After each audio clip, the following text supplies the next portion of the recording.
Salve todos com a paz do Senhor. Amém. Então vamos ler a palavra, capítulo 15 do Evangelho segundo João. Nos diz o título: Continuação das últimas instruções aos discípulos. Essas últimas instruções foram os ensinamentos que Jesus deu aos discípulos antes de ir ao céu. Capítulo 15. 15 de São João, capítulo 15.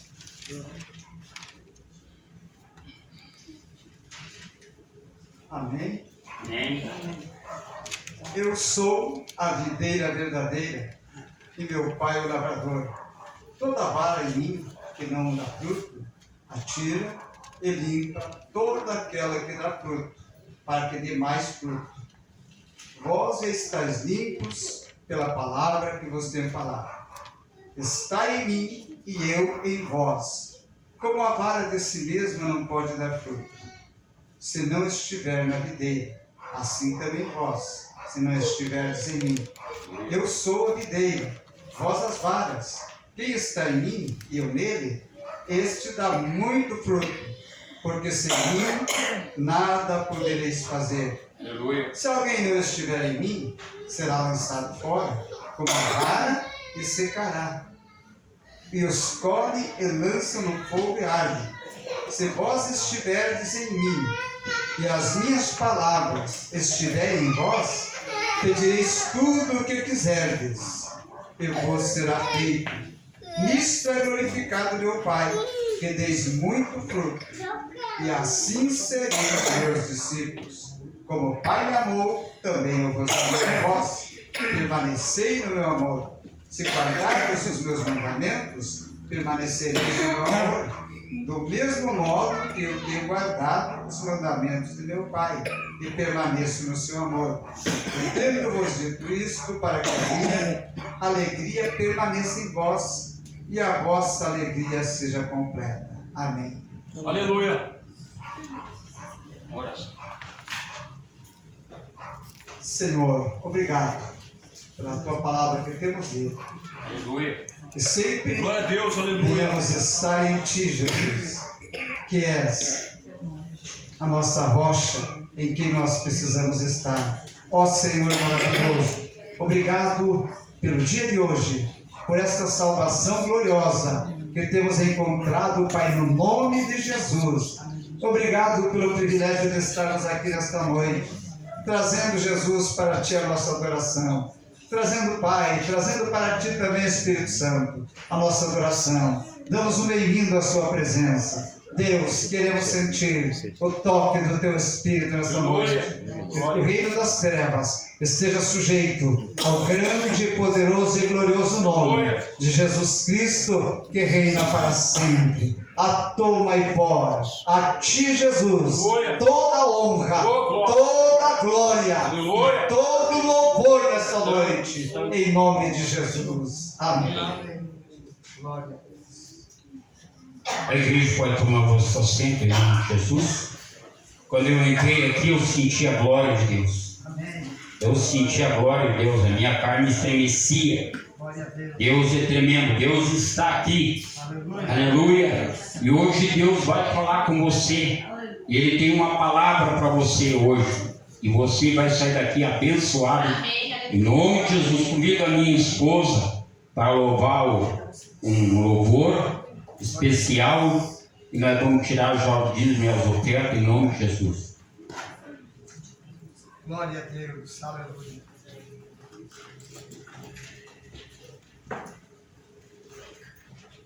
Glória a Deus. Cumprimento a Maria e deixa a gloriosa paz do nosso Senhor Jesus.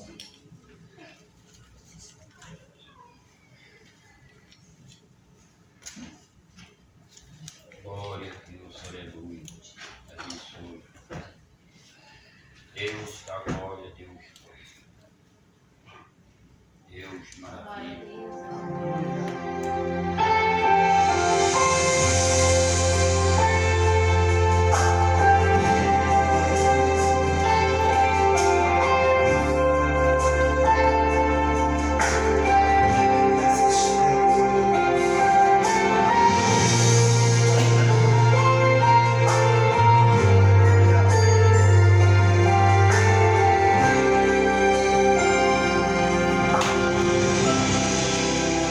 o dia não brilha, tu és, se a chuva não cessar. Aleluia. Oh, glória. Tu és, Santo. se a porta não se abrir, Santo.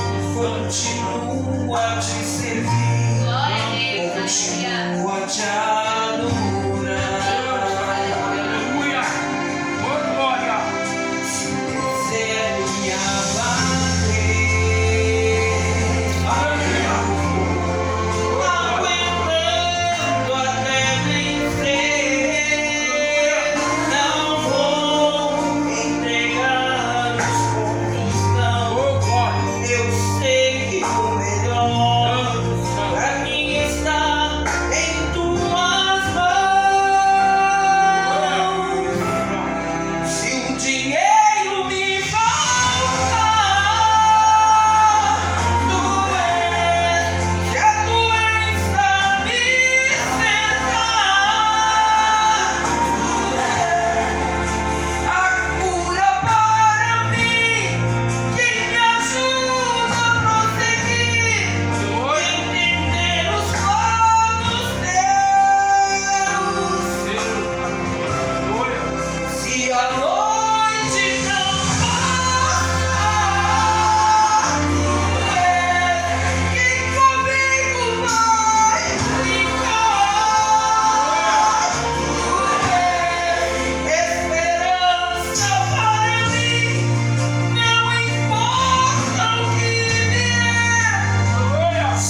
presença de Deus está aqui. Aleluia, glória ao teu nome, Senhor. Exaltado. Deus é maravilhoso. Amém, Jesus. Aleluia. Deus é maravilhoso. Glória a Deus. Aleluia, Senhor. Santo, santo, santo.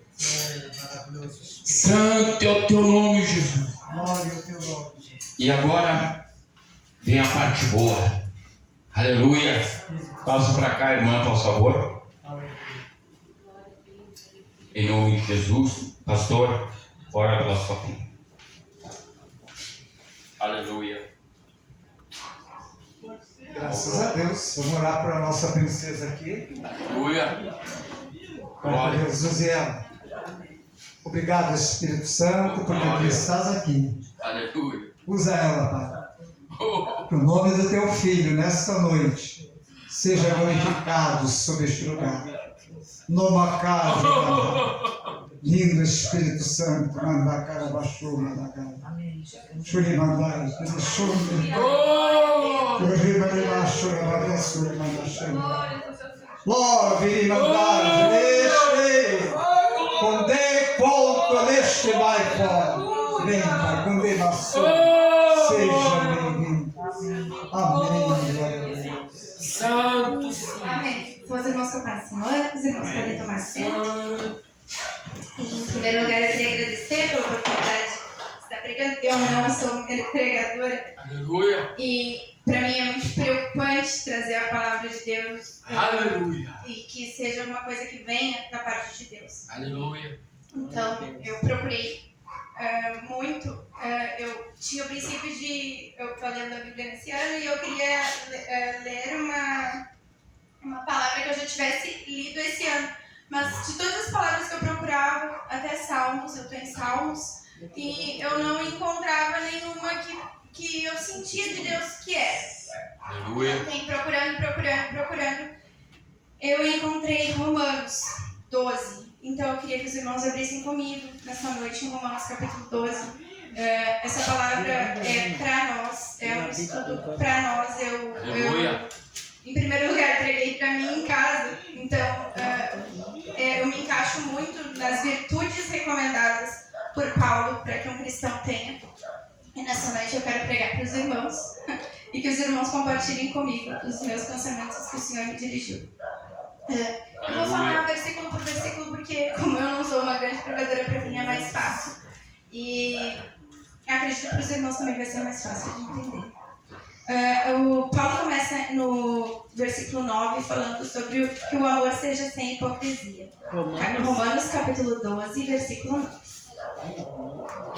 O amor ele seja sem hipocrisia, detestai o mal, apegando-vos ao bem. Essa parte eu achei bem autoexplicativa, mas quando a gente chega no versículo 10, fala: amai-vos cordialmente uns aos outros com amor fraternal, preferindo-vos em honra uns aos outros. E eu fiquei pensando, amor fraternal, amor de irmão. Eu fiquei pensando no amor que eu tenho pelo meu irmão e o meu irmão tem por mim. O amor que eu tenho pelo meu irmão é um amor que mesmo quando a gente briga, porque irmãos brigam, e é sadio brigar quando somos irmãos, crescendo ali, dividindo pais, dividindo brinquedos, dividindo todos. Mas nada pode afastar um irmão de outro irmão, não importa as circunstâncias. E Paulo diz que o amor ele precisa ser fraternal, ou seja, não importa a circunstância em que nós estamos com os nossos irmãos, isso não pode nos afastar, porque é o que Cristo quer. O Cristo quer que nós amamos a igreja. E como que nós vamos amar a igreja? Como a gente ama o irmão. E se a gente, mas eu tenho um irmão que eu não me dou bem. Paulo já está dizendo, não é assim que é para ser. Paulo já está dizendo, amai-vos cordialmente uns aos outros com amor fraternal. Aqui já diz, na admoestação de Paulo já diz, não está certa essa relação, vamos juntar esses irmãos de novo. E ele diz, preferindo-vos em honra uns aos outros. Eu pensei em honra, muitas vezes quando, por exemplo, a minha mãe estava contando que amanhã o prefeito vai no trabalho dela. Aí ela disse assim, eles disseram que amanhã a gente está muito bem vestido, porque o prefeito vai vir nos visitar aqui no trabalho. Eu fiquei pensando, isso é honra. Mas aí o que Paulo diz? Ele diz que a gente precisa honrar os irmãos. Não honrar o maior irmão, o pastor presidente, mas honrar os irmãos no geral. O irmão que atende a porta, do mesmo jeito que o irmão que prega, do mesmo jeito que o pastor, do mesmo jeito que o irmão que veio pela primeira vez ali, que está aceitando Jesus, que está começando na caminhada, que muitas vezes faz alguma coisa que a gente diz, isso que o irmão disse não está bíblico, isso daí, não está certo. O que Paulo diz? A gente precisa honrar esse irmão, corrigir o irmão com amor. Porque o irmão, por exemplo, quando eu estou dirigindo, meu irmão está lá do meu lado, gorda, não é assim, ou gorda, essa marcha aí está muito pesada, olha o espelho, tu não olha o espelho. Ele me corrige, mas ele me corrige com amor. E eu sei que ele ama o carro dele, então ele está cuidando do carro dele, mas também está me corrigindo porque a gente não quer que o irmão da gente erre. Quando o irmão faz alguma coisa, às vezes, o certo é a gente não chama a atenção do irmão na frente dos outros. Eu não chamo a atenção do meu irmão na frente dos outros. Mas quando eu chego aqui em casa, a gente tem aquele... Gordinho, o que tu fez aqui não estava certo. Ou ele fala, o que tu fez aqui não estava certo. E é dessa mesma maneira, o amor ao irmão é não expor o irmão, honrar o irmão. E como que a gente honra o irmão? Amando, corrigindo, mas honrando. Aleluia. Aí diz assim, no versículo 11 diz, no zelo não sejais remissos. E aí eu fui procurar no dicionário bíblico para explicar melhor como no zelo. E aí o zelo, ele se trata de cuidado. E aí o remissos, a palavra remissos, como que eu posso explicar? Ele diz negligente. E aí eu fiquei pensando em quantas vezes a gente é negligente na casa do Senhor. Quantas vezes a gente é negligente em relação à obra do Senhor. Quantas vezes a gente bota tantas coisas na frente da obra do Senhor, sabe? A gente tem tantas coisas mais importantes. Às vezes, se a gente tem um compromisso de trabalho, eu tenho que bater o meu ponto na minha casa. Eu tenho que estar lá todos os dias, eu estou lá todos os dias, está chovendo, eu vou lá. Está frio, eu vou lá. Não vou dizer, não, olha só, chefe, hoje estava frio, então eu fiquei em casa. Até tem gente que diz, mas o certo é não ser negligente. E com a obra do Senhor em primeiro lugar, porque o princípio é a obra do Senhor, que nós não sejamos negligentes. E aí ele diz, sede fervorosos de espírito, servindo ao Senhor. E muitas vezes a gente vê isso quando a pessoa recém entrou na igreja, né? A gente diz, ele está no primeiro amor. E o que a gente... Qualquer crente que ouviu a palavra, ele está no primeiro amor, é aquele crente fervoroso, né? Aquele crente que está aleluia bem alto, que glorifica bem alto, que está em todos os cultos sociais, é culto de libertação, é cura divina, é círculo de oração. O irmão está lá. Só tem, às vezes, o irmão de homem no círculo de oração, mas ele está lá porque é o primeiro amor. E o primeiro amor, ele não esfria, o primeiro amor, ele não desanima. Mas o que Paulo está dizendo? Que a gente precisa ser fervoroso. E aí eu fiquei pensando em como ser fervoroso. Porque eu sou uma pessoa que eu me criei na igreja. Eu nasci num berço cristão. Eu nunca me desviei. Mas aí na minha vida, nem sempre fui fervorosa. Entendeu? Na grande parte da minha vida, a maioria da minha vida, não fui fervorosa. Eu não alimentava, porque eu penso no fogo. Literalmente no fogo. Como é que o fogo queima? Ele queima sendo alimentado. E como que a gente alimenta o nosso espírito para servir ao Senhor de maneira fervorosa? É buscando o Senhor. Não existe uma maneira melhor de procurar servir ao Senhor do que se autoalimentando, se alimentando da palavra de Deus. Muitas vezes a gente tem um grupo das meninas lá da minha antiga igreja, e tem algumas amigas nossas, e a gente tem um grupo ali que a gente divide só coisa de Deus. Ali não tem fofoca, não tem nada, é só coisa de Deus. Às vezes uma vê um vídeo assim de pregação, vai lá e bota. E aí a gente sempre alimentava esse grupo. Quando o Rudy sofreu um acidente, eu notei que eu já não estava alimentando o grupo, porque eu já estava fazendo outras coisas, botando outras prioridades na minha vida. A gente estava no hospital, a gente estava naquela correria. E aí eu vi que antes eu, mesmo trabalhando, todos os dias eu acordava de manhã, a primeira coisa eu ouvia uma palavra e botava a palavra no grupo. 9 horas da manhã, despertava meu celular com uma palavra, eu ia lá e dizia, a palavra do dia, botava lá. E aí eu comecei a notar que eu não estava me alimentando da mesma forma, porque eu estava botando outras prioridades. Meu marido é prioridade, mas 5 minutos que eu tive para ler a palavra não vai tirar a prioridade dele. E aí comecei de novo, só que tudo é um hábito. Ser fervoroso é um hábito. A gente tem que aquecer aquele fogo, a gente tem que botar a lenha ali para queimar. Não adianta comprar um fogão a lenha e dizer, agora minha casa vai ser quente. Não vai. O fogão a lenha ele precisa ser alimentado. E da mesma maneira a nossa vida.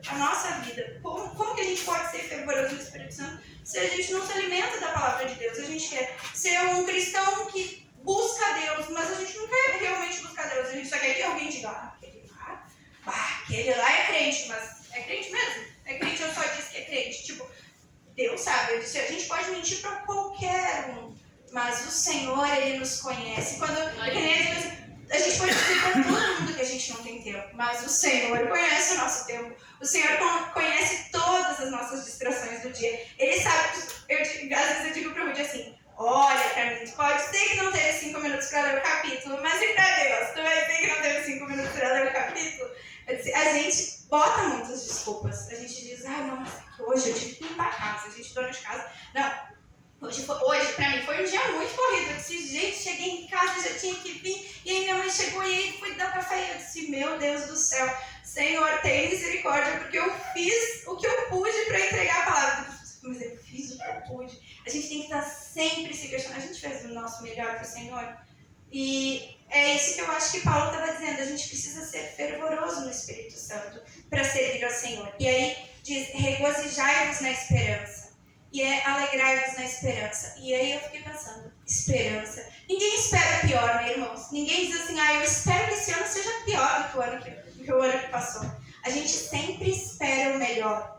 E aí, como é fácil a gente ter pensamentos ruins na nossa cabeça? Como é fácil quando uma coisa... Por exemplo, a irmã Teresa estava cantando, se o dinheiro faltar, como é fácil pra gente se desesperar, né? Como é fácil pra gente pensar, meu Deus do céu, e aquela conta tá chegando, e eu não tenho dinheiro, e vai na conta e olha, e parece que milagrosamente vai aparecer o dinheiro lá, e a gente abre e não tem o dinheiro.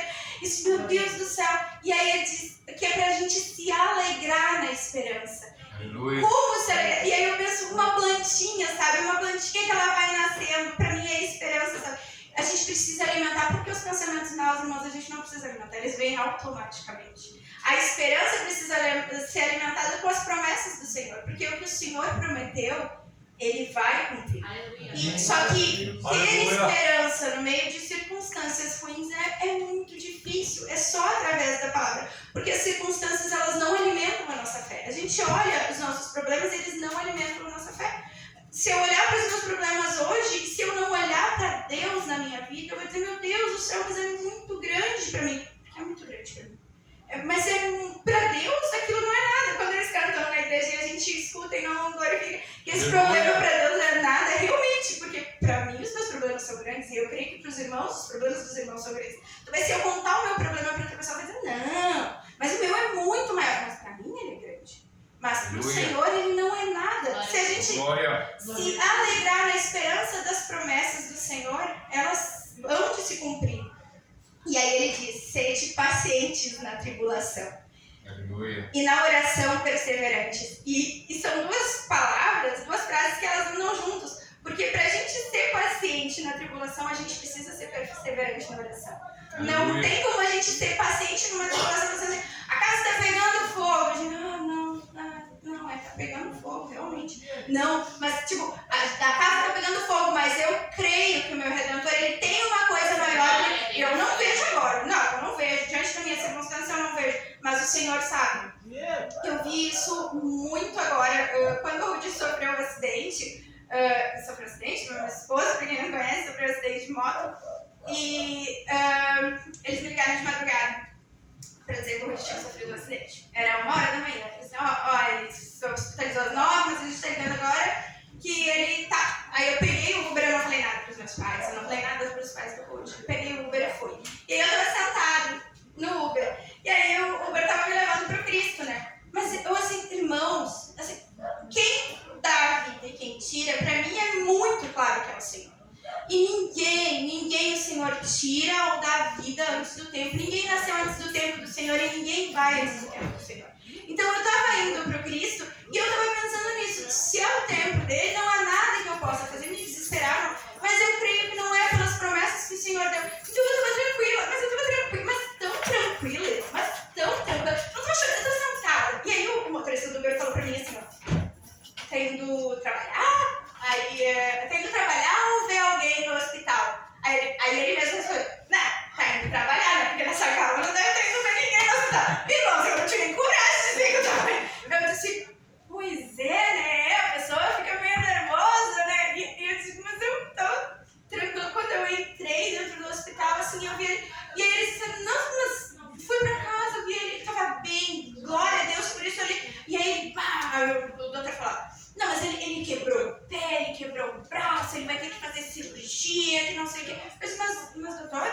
cabeça e a coluna estando ilesa, tá ótimo. O resto a gente conserta, doutor, não tem problema. E o doutor, pensando desse jeito, né? Tem que. Mas, irmãos, quando a gente vê as coisas pelos olhos da fé, o Senhor sabe por quê. O Senhor sabe o que Ele tinha que tratar. Ele sabe do que Ele livrou lá na frente. Eu sempre falei isso assim. Ele sabe do que Ele te livrou. Do que Ele te... Às vezes, quando eu fui visitar, Ele falou, olha, Ele sabe do que Ele te livrou. Porque a gente não sabe. Do que o Senhor... Quais são os planos do Senhor? Mesmo que eu acho assim... Às vezes, a gente fica lá em casa falando sobre a Bíblia e eu digo, tem coisas que a gente nunca vai saber. A gente pode ter uma teoria, foi assim que aconteceu? Será que foi assim que aconteceu? E aí quando eles saíram, o que eles fizeram? Mas a Bíblia não diz, só o Senhor sabe. Então só lá no céu a gente vai saber. As coisas que a gente passa na vida, por mais dolorosas, por mais difíceis, por mais tristes, por mais que fujam dos nossos planos, o Senhor sabe. Porque Ele tem planos maiores do que o nosso. Só que diante das circunstâncias, das tribulações, é muito difícil da gente crer nisso. Então a gente precisa alimentar a nossa fé repetindo isso. O Senhor tem planos maiores que o nosso. Ele sabe por quê. Às vezes é muito difícil. Às vezes na perda de um filho é muito difícil. Às vezes numa doença que não é curada é muito difícil. Porque o Senhor, Ele tem o poder de fazer. Mas Ele faz se Ele quiser. E o que cabe a nós como filhos? Não questionar o Senhor. Porque assim, Ele sabe o que é melhor para nós. E por mais difícil, às vezes tão triste. A gente às vezes conversa com a Andréia, uma criança que morreu. A gente fica, meu Deus, mas por que essa criança morreu? É tão difícil da gente aceitar. Porque se um adulto que morreu, a gente pensa assim, é triste. Mas o adulto viveu, né? Ele casou, ele teve filhos. Agora quando é uma criança, a gente pensa, meu Deus, mas essa criança tinha a vida inteira pela frente. Mas o Senhor sabe. E a nós só cabe entender que o Senhor sabe. E por mais doloroso que seja, o Senhor sabe do que Ele livrou. Ele sabe do que Ele salvou. Ele sabe do que Ele tratou lá na frente. Tipo assim, poderia não ter a salvação. Morreu pequenininho, mas pelo menos a salvação Ele não perdeu. Então, muitas vezes, para nós, é muito difícil, né? E só diante das orações mesmo, pra gente entender. E aí vem o versículo 13, que diz, compartilhar as necessidades dos santos e praticar a hospitalidade. E eu fiquei pensando em como a nossa igreja compartilha. Tem um irmão que precisa de oração, de um parente que está doente. E a gente vai lá e compartilha a necessidade. Precisa de oração. E a gente estava conversando essa semana, Andressa, sobre a filha da chefe. A filha do chefe, do Gabriel. Dizendo assim, tu vê, eles não conhecem a nossa religião, eles não conhecem a nossa igreja, eles não nos conhecem. E a gente está orando por eles, e esse é o poder da oração. O poder da oração é a gente orar por gente que a gente não conhece. O poder da oração é a gente chegar diante de Deus dizendo, olha, tem aquela pessoa lá que eu não sei quem é, mas tu sabe, Senhor. Tu sabe o que isso tem, tu sabe o propósito que tu tem na vida dessa pessoa. Tu sabe por que isso, mais do que eu posso entender, mesmo se eu tiver alguém, meu familiar. Mas o Senhor sabe. Então, a gente compartilhando a necessidade dos santos, a gente está praticando também uma dos fundamentos que Paulo deixou para nós. Aleluia. E aí vem a parte difícil. Abençoai os que vos perseguem. Abençoai e não amaldiçoeis. Como é difícil, né, irmãos? Abençoai quem nos persegue. Olha, e aí eu acho bom que Paulo escreveu, porque Paulo era humano como nós. E ele sabia o quanto é difícil a gente abençoar quem nos persegue. Como cristão, esse é um fundamento que precisa ser extremamente incutido. Eu sempre conto de uma amiga minha que eu estava trabalhando e eles me perseguiam no trabalho. E eu cheguei em casa e eu falei com ela e eu disse, elas não me cumprimentam nesse trabalho e amanhã eu vou chegar lá e eu não vou mais cumprimentar elas. E ela falou, isso mesmo, é assim que Jesus disse que é pra fazer. Eu fiquei assim, eu disse, gente do céu. No outro dia, tá vendo? Oi, tudo bom?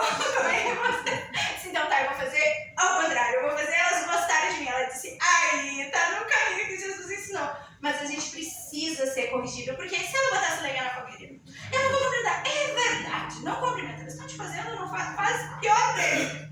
Não é o que Jesus ensinou, não é o que a gente crê. A gente vem aqui pra ter mudança de vida. A igreja é um lugar não para pessoas perfeitas, para pessoas imperfeitas que estão procurando a perfeição através de Cristo. Aleluia. Mas eu posso chegar aqui e dizer, nossa, eu sou a melhor pessoa. Não sou a melhor pessoa. E eu preciso ser corrigida pelo Espírito Santo. Eu preciso ter na minha vida irmãos que me corrijam com amor, irmãos que me digam, não é assim. O Senhor não te quer assim. Como é que bom testemunho é esse se tu tá fazendo isso? E aí eu lembro que ela falou e eu fiquei, tá, vou fazer. Tá bom. E no final, irmãos, quando eu saí daquela empresa, eu nunca vou me esquecer que ela senhora me abraçar e disse, tu vai fazer muita falta aqui. Eu disse, tá. Quando passou um tempo, eu encontrei uma colega minha e ela disse assim, nossa, elas sempre falam de ti. Elas dizem, comecei a levar docinho pra elas. Você vai fazer um docinho, levar? Ai, os teus docinhos, elas sentem uma falta. Eu disse, tá bom, você me deu um dote pra conquistar meus colegas. Alegrai-vos com os que se alegram e chorai com os que choram. Como é difícil hoje também, irmãos. Às vezes muita gente não posta as coisas nas redes sociais porque as pessoas têm inveja. E é uma coisa assim, até no meio, até entre nós, assim, nós precisamos que o Espírito Santo, quando a gente entende, a gente precisa se conhecer também. Porque às vezes a gente tá muito mal, muito triste. E vem aquele irmão, pai, eu tenho uma ótima notícia, aconteceu isso. Nós, Senhor, mas é só comigo, Senhor, que acontece coisa ruim quando ela vem. Mas não, a Bíblia diz que a gente precisa se alegrar com os que se alegram. Aleluia. E chorar com os que choram. Também na outra situação, a gente agora foi pra frente, agora tudo dando certo. E aí chega alguém com uma notícia triste e a gente precisa ter empatia, se colocar no lugar do outro, porque a vida, para todos os cristãos, ela tem altos e baixos. Todo mundo tem o dia de tristeza e todo mundo tem o dia de alegria. E se alegrar com o que se alegra. Mesmo quando a gente está em luta, mas glória a Deus, porque o Senhor deu vitória para o irmão. Glória a Deus, porque Ele vai dar vitória para a gente. Aleluia. Todo mundo. O Senhor, o que Ele prometeu, Ele não prometeu para um. O Senhor não tem preferidos. Ele tem sim as promessas dele, no tempo dele, a mudança no tempo dele. Mas o Senhor, Ele quer nos usar. E como que Ele nos usa? Quando a gente se alegra, mesmo diante da tristeza nossa, quando a gente se alegra com o irmão que está recebendo uma bênção do Senhor, porque no nosso tempo, no tempo certo, a bênção vai vir para nós. Aleluia. Aleluia, glória a Deus. Tende o mesmo sentimento uns para com os outros e em lugar de ser desorgulhosos, condescendei com o que é humilde. Não sejais sábios aos vossos próprios olhos.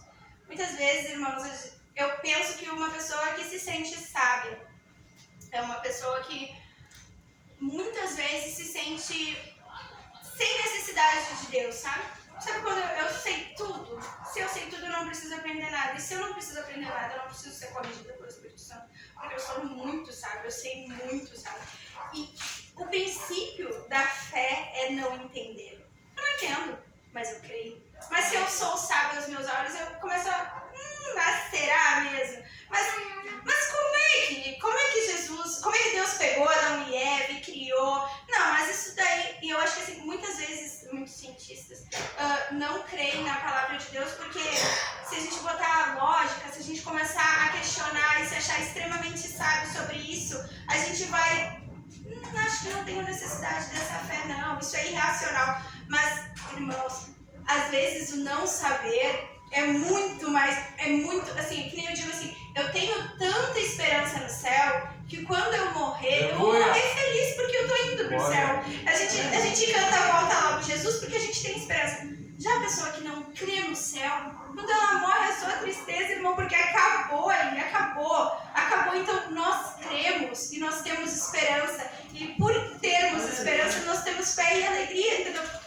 Sempre dizem que o enterro de uma pessoa que é cristã é diferente da pessoa que é do mundo, e tem que ser, porque se a gente segue a Bíblia, a morte pra gente é a vitória, porque nós estamos com Cristo. Nós vamos morar com Ele, acabou, não vai ter mais choro, não vai ter mais dor, não vai ter mais lágrimas, só alegria. Então, eu gosto de não saber tudo, mas crer. Crer que o Senhor, por eu não saber, Ele tem promessas muito melhores pra mim do que se eu soubesse todo o meu futuro escrito pelas minhas próprias mãos. Glória, aleluia. Não torneis a ninguém mal por mal e esforçai-vos para fazer o bem perante todos os homens. Eu gosto da palavra esforçai-vos aqui. Paulo sabia que é muito difícil a gente fazer bem a todos, mas é uma coisa que o Espírito Santo nos corrige, irmãos.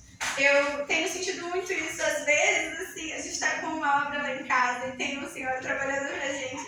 E esses tempos aí, ele queria perguntar uma coisa e ele disse assim, ó, pra ti não, chama o Rude lá, que eu vou perguntar pra ele. E eu fiquei assim, não, tô aqui. Não, aí o Rude chegou lá e disse assim, tá, só um pouquinho. Ô amor, o que tu acha? E eu falei, depois ele disse, filho, olha só, ele pensa que só porque eu sou agora vai. Aí parece que o Espírito Santo vai lá no teu ouvido e diz assim, ó, não é assim, tu vai lá falar com ele direitinho. Se o problema é dele, é com ele, não é contigo. Eu disse, mas o que ele pensa? Só porque eu sou mulher, onde é que se viu? Me mandou chamar ainda o Rude, vai chamar o Rude, que é com ele que eu quero saber. Aí eu, tá, Senhor Jesus, eu voltei lá, o senhor quer que eu esquente seu almoço? Eu quero, eu fui esquentar o almoço dele. O Espírito Santo nos corrige porque é difícil. E aí Paulo diz, esforçai-vos para fazer o bem perante todos os homens. A gente precisa se esforçar. A gente precisa se esforçar quando alguém pisa no nosso calo. A gente precisa se esforçar. A gente precisa matar o nosso eu. E aí entra a palavra domínio próprio. A gente precisa ter domínio próprio. E domínio próprio, irmãos, é uma virtude que é muito difícil de se cultivar. E sem o Espírito Santo não tem como se cultivar ela. E se possível, quando depender de vós, tende paz com todos os homens. Não vos vingueis a vós mesmos, amados, mas dai lugar à ira, porque está escrito, a mim me pertence a vingança. Eu é que retribuirei, diz o Senhor. Nessas circunstâncias, a gente precisa entregar tudo ao Senhor, né? Tudo ao Senhor. Porque se a gente vai agir com as nossas próprias mãos, se a gente vai fazer justiça com as nossas próprias mãos, aí a gente vê Salmos, eu tô lendo Salmos, e Salmos, ele chega a se tornar repetitivo de quantas vezes ele entrega as angústias dele ao Senhor. Cada vez que a gente abre ali, ele está dizendo, Senhor, tu viu o que eles me fizeram, Senhor, tu vê o que eu passo, Senhor, tu vê a minha tristeza, e ele entrega ao Senhor. E aí ele diz que a vingança pertence ao Senhor. E é ele que vai vingar ou não vai vingar. Porque às vezes o Senhor, ele pode fazer muito melhor do que vingar. O que o Senhor pode fazer? Ele pode salvar. Salvar aquele que nos fez mal é muito melhor do que se vingar. Porque a melhor vingança, a melhor vingança é que a gente, Jesus mudou aquela vida e o Senhor, ele tem o poder de transformar. Aleluia. Pelo contrário, se teu inimigo tiver fome, dá-lhe de comer. E se tiver sede, dá-lhe de beber. Porque fazendo isso, amontoarás brasas vivas sobre a tua cabeça. E não te deixes vencer do mal, mas vence o mal com o bem. Aleluia. É isso, irmãos, que eu tenho para falar para os irmãos nessa noite. Eu peço perdão para os irmãos de alguma coisa. Eu disse, não sou pregadora, mas eu queria compartilhar com os irmãos essa palavra que o Senhor me deu. Aleluia. Aleluia.